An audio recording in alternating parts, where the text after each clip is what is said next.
What's up, everyone? Welcome back to Locked on Sharks, the premier hockey podcast covering your favorite team in the Bay Area, immediate earthquake at JD's house. We're back.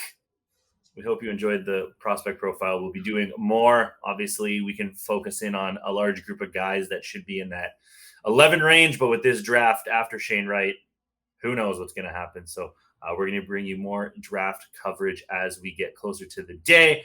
But and for right now, coverage, because that's what we did yesterday. Why do you gotta be like that? Why can't you just change the order?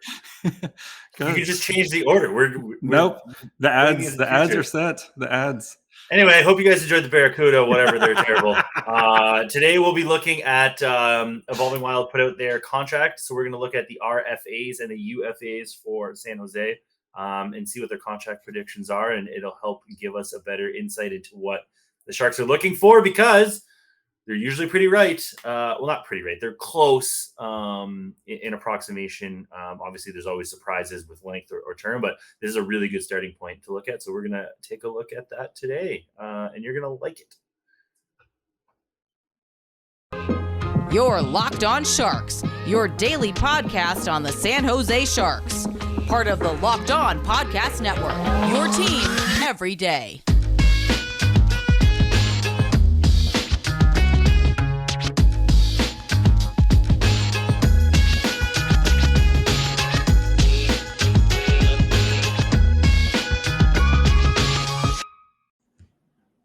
I'm your host, Kyle Demetrius. Back with me, as always, is co-host JD, the Samantha Stanky to my Jessica Lovejoy. Someone reached out to us on Twitter, was like, because of you guys, I'm going to start watching The Simpsons. And I'm like, yes. What? Yes. I was really? Like, yep. Seasons 2 through 11. I have many questions. Yeah. One. How have you not watched I didn't watch The Simpsons yet up to this point. Yeah. Two. 2 through 11 is a good call. My personal favorite episode is called A Millhouse Divided. It's in season 8. That's a very good episode. Amazing episode, but there's some bangers along the way. Obviously, there's way too many to choose from. Maybe one of at the end of the summer, I think we'll do a power rankings of the top episodes here.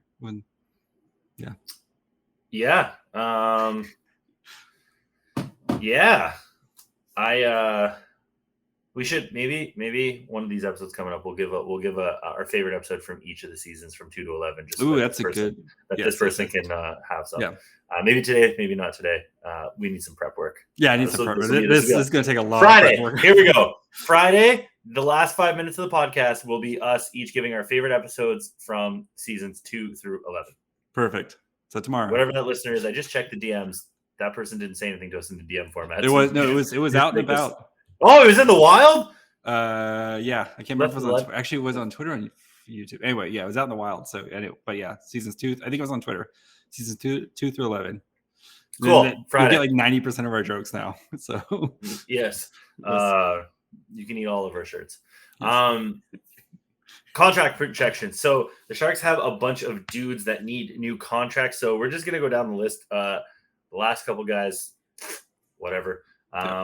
But the first guy on the list, so what they do is they give a predicted cap hit and they give a predicted term, and then they give like a percentage sort of how likely that is. And what they do is they base it on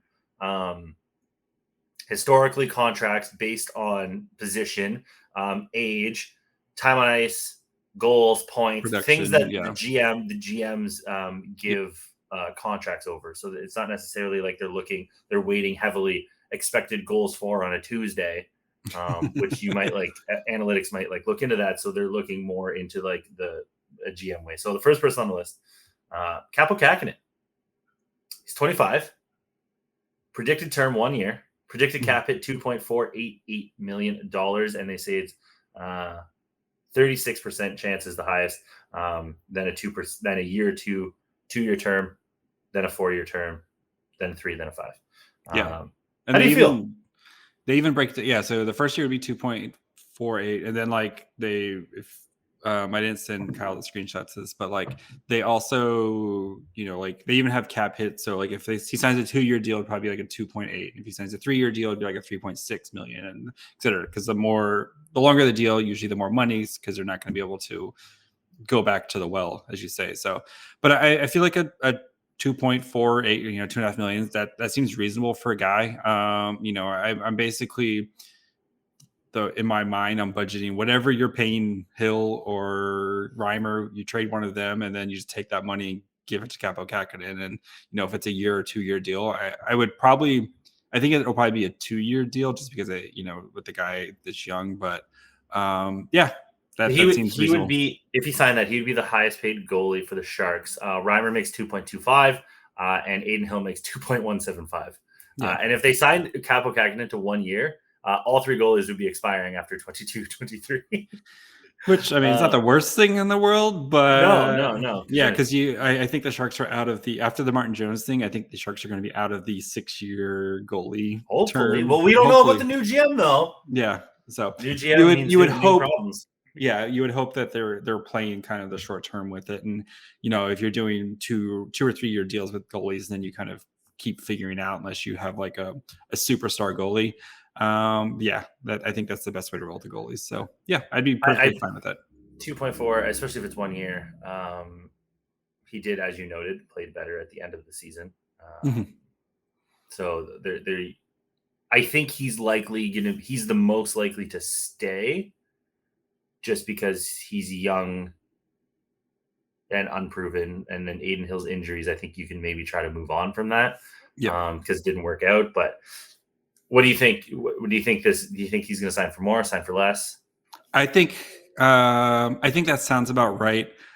If I had to bet, I'd probably go a little under, looking at the what they paid for Hill and Reimer. I think he's right in that same range, but so I would go a little under the 2.48, but it'll probably be really, really close. So yeah, I'm thinking 2.3. Right in that range to keep them all kind of in line with each other. Yep. I don't really see anything super wrong with that. But with $2.3 million or $2.488 million, do you know what you can buy? A lot of Built Bars. A shitload of Built Bars. That is the scientific term. A shitload of Built Bars. A shit ton. And a shit ton is also a good one. And if he signs that contract now, he can dip his tongue into the new Built Bar, because they just released it limited time only. Birthday cake. We didn't get Peeps for Easter, but we got birthday cake now. Who doesn't love for birthday us cake? belated? Yeah, exactly. Thank you, Built Bar, all the way from Utah. The Mormons know what's up. They released a limited time flavor birthday cake, obviously. But the good thing here is that if you're not really sold on a protein bar, you can actually get this in puff form, which is a protein infused marshmallow. And the good thing here is that it's actually covered in 100% real chocolate, so it still tastes great. And it's only got 150 calories, 16 grams of protein, and only 9 grams of sugar. So you can add it to your diet, a little snack, a little after workout. You don't have to think maybe about a Mars bar, something like that. It's going to be a lot of calories, a lot of sugar. This is going to hit the spot. And they're made with collagen protein, which is better for your body because it absorbs more efficiently and provides tons of health benefits. So go get it before it leaves, because it is limited time only. All your favorites are still there, but add birthday cake to it now.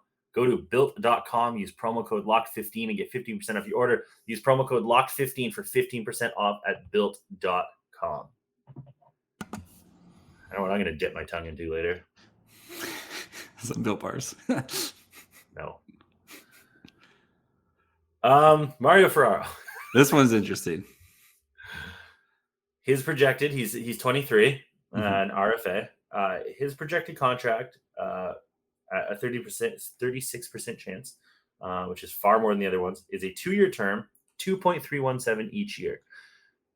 At first blush, I was like, it seems like a lot. But the more I think about it, I'm like, it might be perfect. Low.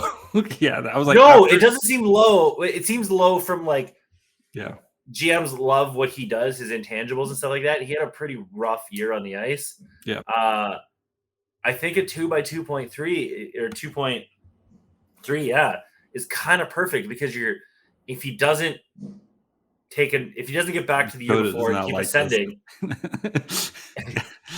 quiet, Dakota. If he doesn't ascend again and he's kind of stuck in this like area that he was here, you're only committed to 2 years and it's only 2.3, and you could probably get the next one similar price. There's not Dakota's really not happy. Big Mario Ferraro fan. But what I'm trying to say here is that like with it being only 2 years and 2.3, you're not really limiting yourself. You're not signing Mario Ferraro to a 7-year deal for like $4.5 million, and then it's the Radim Schmidt contract where he doesn't provide that value, because I'm just worried that he came into the league. He was a rookie. He was a little bit older of a rookie. He played pretty well. They gave him more things to do, and they gave him more responsibility. And I understand that he's great in the room and everything, but his on-ice results just didn't match up to what the expectations were. And I just don't want them to lock themselves into a contract where they're wasting a couple $1 million on a player that is more of like a top end third pair guy, maybe a solid second pair guy, but he's not that top pair guy because it just wasn't that great this year.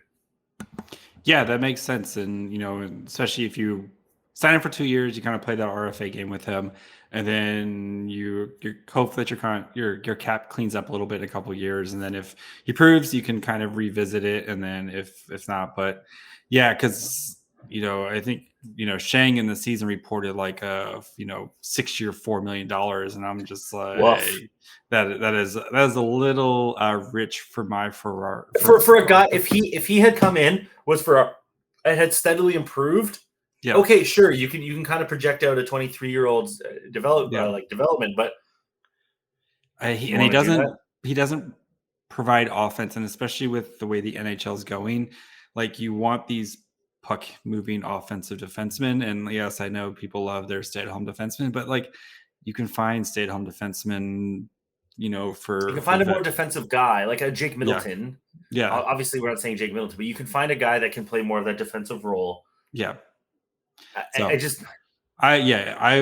going to be interesting because I don't think this is going to happen at all. No, if I had to guess, I would pick the over on term and cash money on this deal. But yeah, like their projections. So just to spread it out. So Ferraro, if he signs a 3-year deal, they're 2.487. 4-year deal projected at 3.383. 5-year deal, 3.419, 6-year deal, 3.758, 7-year deal, 3.3, and then 8-year deal at 3.866. So it's not like it goes up a ton, but still, like for a team that's counting every, trying to count every penny right now, that $1 million could go do something else with it, type of thing. That 4-year deal at like 3 something. I honestly, my heart of hearts is saying 4x4 because that brings Ferraro to 27. Get another fat contract. Yep. He can get his 8x8 then. I want Ferraro to be good. Like I don't dislike the player. I know. Right? Please, he's a defensive guy. Yeah. Great in the room, good leadership. Obviously, they gave him an A. Yeah, he got an A this year. Yeah. So youngest cat, he's because all the other guys are all old, and then his Ferraro is holding down the fort for the children. But like, it's just he didn't take that offensive step that I think you and I were both. Not even offensive. Just if he would have taken a defensive step, that would have been fine. Any sort of step. And we've discussed Ferraro before, where I think he's put in an unfair position where he's asked to do more than he should be asked, but at the same time, that's the role the Sharks want him to play. So it's not like they're like, oh shit, we'll get you back to the second pair ASAP. They're like, this is you now. This is your life. This is your life. Okay, can you be Prime Vlasic? Thanks. Yeah, so a little tricky. Everybody's gonna hate us for that, but I mean, like at the end of the day, we're trying to objectively cut a path. Obviously, we're fans and stuff like that, but we at the end of the day want to see the Sharks win the cup. Maybe. So, whatever. It's overrated. I want to see them win the Clarence S. Campbell Bowl again. Can we get some more Norais here, please? Really hankering for a Masterton win on the Sharks. Where's the Lady Bing? Next. One near and dear to our hearts. Do you think if hockey's played in Mexico, they call it the Senor Bing? No, I guess it was ladies, so it'd be Senorita Bing. Senora Bing. Senora Bing. Yes. our favorite Lorax looking MFer.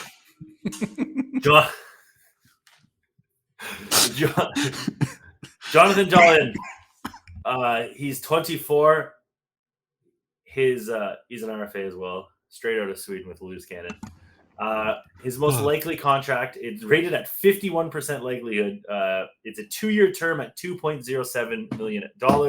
I can already hear the Twitter fingers typing, be like, he did nothing on the ice. He's a weakling. He's so soft.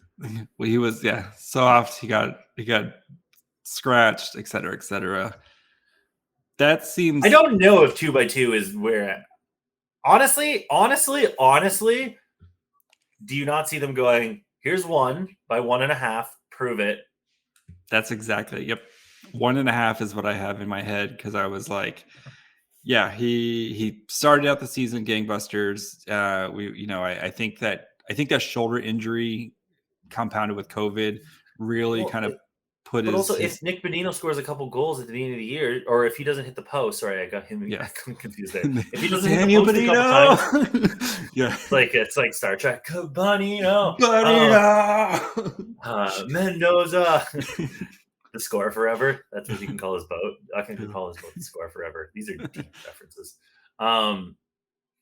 Also, Mendoza, when McBain cuts out of the ice sculpture, he says, "Ice to meet you," kills me every single time. I don't care.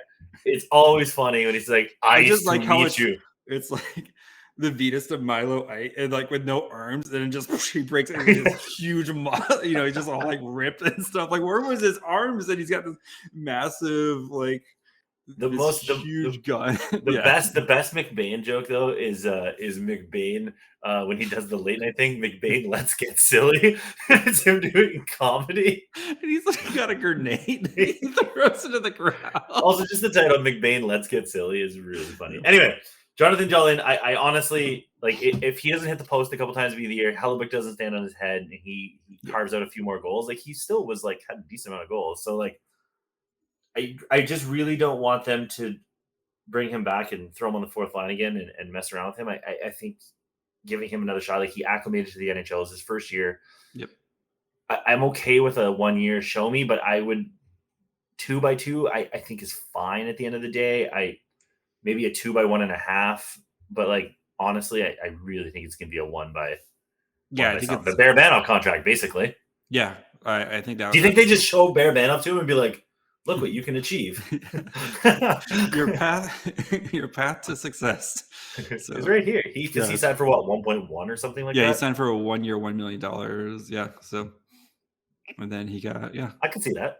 I can see that too. So yeah, I think the 1 year kind of prove it deal, and it's like, hey, if we can see the guy that we saw in the first half of the season, then after that we can talk and try to get a longer things, Yeah. Yeah. Do you know what you can buy for $1.1 million though? You can bet a lot of mufflers. Oh no! Yeah. You can buy gambling tokens. You can gamble for a lot, and if you want a gambler, that's another good Simpsons reference. With our partners at our partners at BetOnline continue to be the number one source for all your betting needs and sports info. Find all the latest odds, news, and sports developments, including this year's basketball and hockey playoffs, Major League Baseball scores, fights, and even futures for the NFL. Hammer that Dolphins over. BetOnline is your continued source for all your sports wagering information, from live betting, playoffs, esports, and more. So head to the website today. Use your mobile device to learn more about the trends in action. BetOnline, where the game starts. I actually quote a lot from the casino episode. Not only do I say gambler and snatch him from a neon clause, I also say, but you had a gambling problem to people that don't have gambling problems. You also use the... I'm not a blank, I'm a monster. You also use the Maggie's a trooper. Oh, that's my favorite one. That's what I was getting to. I was like, my favorite one is when he comes, he's like, and she's like, think before you speak. He's like, you broke a promise to your daughter, and then you made Lisa cry. And then I cried. And then Maggie laughed. She's such a little trooper. Yeah, it's such a good, yes. There's so many. Also, when they steal Robert Goulet for the treehouse, and he's like, I should talk to my manager, Vera. And then Nelson says whatever, and Robert Goulet's like, Vera said that? Yeah, she said to shut up or something like that. Yeah, Vera says to shut up. Vera said that? And he swings the mic and hits Millhouse in the face. Sorry. I like too on that. It's a nice little gag. They have the odds for when Krabappel's gonna like have her like a nervous breakdown or something like that, like on the chalkboard. Yeah. Such a good episode. Oh, baby on the table. That's good luck. Everybody's loser. Okay, moving right along. Alex Stalock, he's projected at 1 year, $1.258 million. They're not re-signing him. See you later. Nope. Goodbye, Alex Stalock. Thank you for your one game played. Next. Thank you for your service. Yes. Noah Gregor goes brr. Yes. He's how old do you think Noah Gregor is? 23. Yeah, but he feels like 40, right? He just feels like he's been on the Sharks forever. He's the Troy Terry of the San Jose Sharks, where he feels like he's a rookie and he's also played in the NHL 5 years at the same time. So. He just feel like I've been having Noah Gregor discussions for literally most of my life. Yes. Where is his? Why is it coming up so low? Noah Gregor. He was 111th pick. This is only technically his third season on San Jose. He played 28 games in 2019-20. Then he played 30 games, and then he played 63 games last year. It just feels like he's played more than 121 games. Yeah. One day he'll score some goals. One day. He's gone from 3 to 5 to 8. See? So that means he's actually going to score 13 next year because you add the previous two together. There you go. Okay, Noah Gregor. RFA. Most likely contract. It's actually kind of a split, so I'm going to need your help here. Most likely contract at 38% is a 2-year, $1.243 million per year, but a 1 year term is actually 32% is likely. So it's really split. And what was his 1 year cap hit? 1.116. So I think these are perfectly cromulent and fine. Yep. I want his 7. He has a 1% 7-year term, which would be a 2.366 for 7 years for Noah Gregor. the Cali Yarncroc. So I'm pretty sure. Hold on, let me find this for you. I think Cali Yarncroc just got traded. So let me just search him for a second. Yarncroc. What a great name, by the way. Yeah, Cali Yarncroc. So Cali Yarncroc signed a 1, 2, 3, 4, 5, 6-year deal in 2016 at $2 million per year. Love it. With Nashville. Yeah. It's like the Berkeley Goodrow too. Yeah, Berkeley Goodrow got like the 6-year whatever. Yeah. Yeah, exactly. Did you say he was a forever Shark? He got traded to sit. Cali Yarncroc didn't. He wasn't part of a laundering. Was he? No, you're thinking of Matthias Janmark. Janmark, thank you. So very similar, same thing but different. I think they're both Swedish. I could be wrong. Don't come at me. Non-forever Shark, future forever Shark. Cali Yarncroc. He plays for. He just got traded to Calgary. So he's a free agent. Could be a Shark. It's a perfect Shark signing. Some random jabroni that's just on the third line. I think Noah Gregor at either 2 by 1.2 or 1 by 1.1 is perfectly fine. I don't think you need to lock up Noah Gregor for any longer than 2 years. I just think that would be foolish.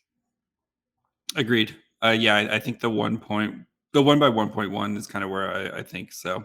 The 2 by 1.2 is fine because ultimately, if he doesn't pan out, it's $1.2 million. I think though too, especially I think the 1 year and then because then you're gonna have like Bonino coming off the books and Matt Nieto, etc. Like some of these guys who got signed for 2 years last year coming off the books, and then you can re-sign him next year if he has a solid year. So yeah, I think a 1 year and then you play see if he blows up next year, then you can figure that out. But yeah, I think it's a 1 year deal for him. So fair. Ryan Dzingle's on this list.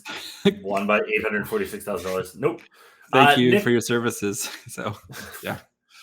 Nick Malosh, he's 24. Most likely contracts either a 1 or 2 year term. One wins out slightly.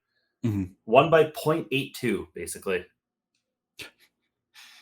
And then a 2 years at 2 by 856. So whatever. I think I say with a guy like this, you sign him to 1 year. Yep, 1 year. You have dudes coming up. Yeah, you don't need 1 to. Year. We learned the Radim Šimek lesson. Yeah, I would do 1 year vetment, whatever the least amount you could pay him, and just move on. So yeah, this $800,000 mark, sure, sounds great, but we don't need to do the Radim Šimek dance all the time. Nope. It's just not something that we need to do.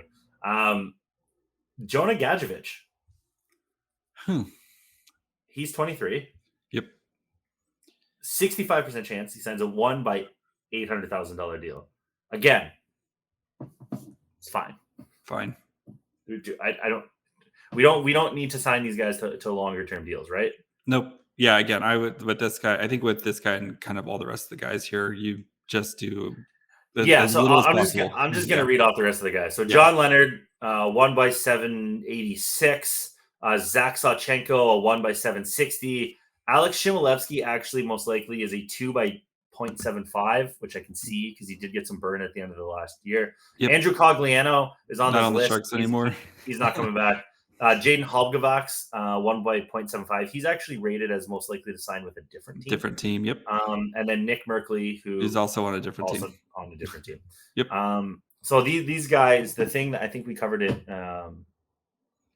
when we looked at the Barracuda, a Halbgevaks, a Shimolevsky, like you don't need to lock these guys up for long term or for lots of money because you have the 2020 and the 2021 influx of talent coming in, and you need to make way. Like Jaden Halbgevaks, sorry, buddy.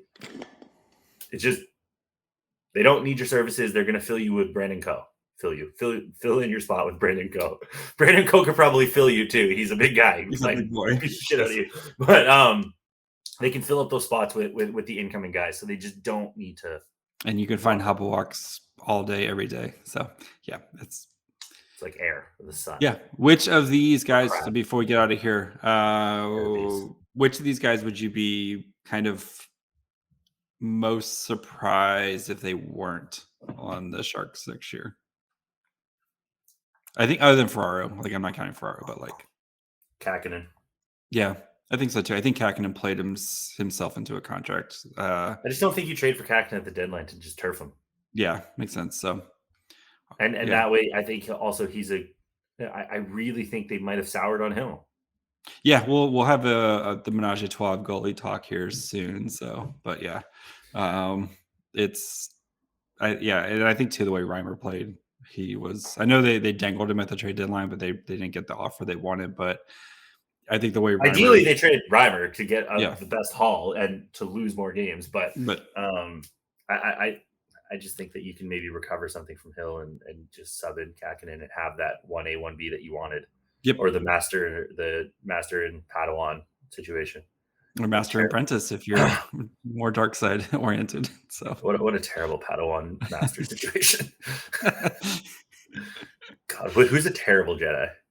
Who's the guy that gets punned out by Count Dooku? Or no, on the in the Clone Wars where he gets just like Buddy just knocks him off the edge instantly.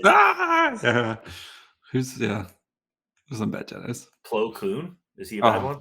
No, he's good. He gets better run in the Clone Wars. What about the tall guy with like the snake head? Oh yeah, he's okay. And the beard. Yeah, he's okay. I like how he's never at there. He always has to Skype in. Yeah, he's got a Zoom call into the meetings. Sorry guys, I can't make it today. I got to Zoom. Yeah. So I guess Yaddle was pretty bad because we didn't see Yaddle do anything. Yeah. But then again, if you go on the basis of Yoda and Baby Yoda, probably pretty powerful. We only have two examples of a Yoda being good. A Yoda. And they were both very good. Yes. Well, I don't know. What is their species called? Aren't they unnamed? No, but yeah, it's unknown. So Yoda, Grogu. Yeah. Grogu. Species unknown. Homeworld unknown. So yeah. They're called Yodas and they're from Yodaville. Yeah. They're Yodites. Yoda was just playing the long con. And let everybody call him Yoda. Also that's messed up that he's like Yoda's getting some side piece, but apparently it's bad for Jedi to love it. I don't think Yoda and Yaddle are the parents. That doesn't make sense. No, I didn't say Yaddle, but Yoda's totally. Oh, you think Grogu is Yoda's baby? But then why would? Don't you think Yoda would have had a more vested interest in Grogu? He was thinking of it. It took him 10 years to think about who the Sith might be, and they could never figure. You think Yoda has his hand on the pulse on anything? He couldn't figure out Palpatine was the Dark Lord. He's literally talking to him every day. He's like, could this guy? No. This guy also really does. He also really doesn't see Anakin coming either. Yeah, he's like, yeah, and he's troubled. Don't do anything about it though. He literally murdered an entire village of sand people. But you know what? Let's let him do his own thing. He'll be okay. Yeah. Well, it was just like he clearly had like wants and desires, and you're like, we're gonna make you protect Amidala instead. Yeah. He's like, but I want to fight. What if you stay over here? Yeah. Oh, you can't. God, now I'm gonna have to bleep that. But but I'm gonna send you on a mission with Padme for your fuckable person to bodyguard.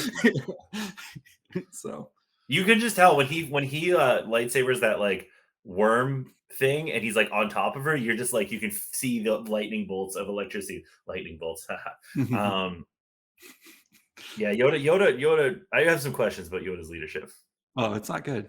Also, Mace Windu. Mace Windu should have been less of a bootlicker and stood up for himself at some point. Also, Mace Windu got taken out like a punk.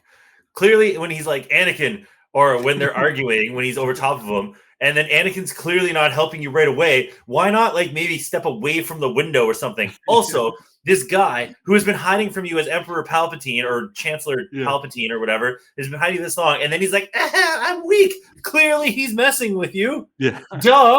Anybody could have seen I should that. let down my guard. Anyway. What did you really think a Master Sith Lord who is crazy good at his job all of a sudden was just like, I'm weak? God. And then 30 seconds later, unlimited power. All right, let's get out of here. Mace Windu's still alive, though, I bet. Nah. Why not? Other people fall down large areas and they're like, Darth Maul got cut in half and is still alive. And then became Darth Spider. Yeah. So I bet she's alive. I don't think so. He probably hit like a bunch of cars on his way down. He gets impaled by his own lightsaber. Yeah. Anyway, internet, Twitter, Facebook, Instagram, Locked On Sharks, YouTube, Locked On Sharks, LockedOnSharks@gmail.com, Spotify, Apple, Amazon, wherever you get your podcast, Locked On Sharks. JD, my fry hole. Kyle will explain all about why Mace Windu is a bootlicker at Kyle Demetrius. Thank you guys. Thank you guys. I know he's like, this is troubling. We should keep an eye on it. Go do something. Anyway. Clearly, the Jedi have much latitude to do whatever they want. Qui-Gon was out here mind-wiping people at will. Qui-Gon was the only good Jedi. I'm going to say it. Ooh, what about Obi-Wan? Well, because he's learned from the Qui-Gon school of, he went to the Qui-Gon school of Jedi. But even, Obi-Wan Qui-Gon was also getting some. Qui-Gon was Obi-Wan. Obi-Wan totally getting some too. Oh yeah. So. See, that's the way to keep the balance of the Force. Mm-hmm. Gotta. Oh God! Go check out one of the Locked On podcasts, like Locked On NHL, if you want to go listen to playoff stuff. I can't believe Connor McDavid did that last night. If he did something last night, who knows? Or go check out one of the other amazing podcasts in the Locked On network, such as Locked On Star Wars, which needs to be a thing now. Or Locked On Mets. Bye, friends. May the Force be with you. But not you, Mace Windu.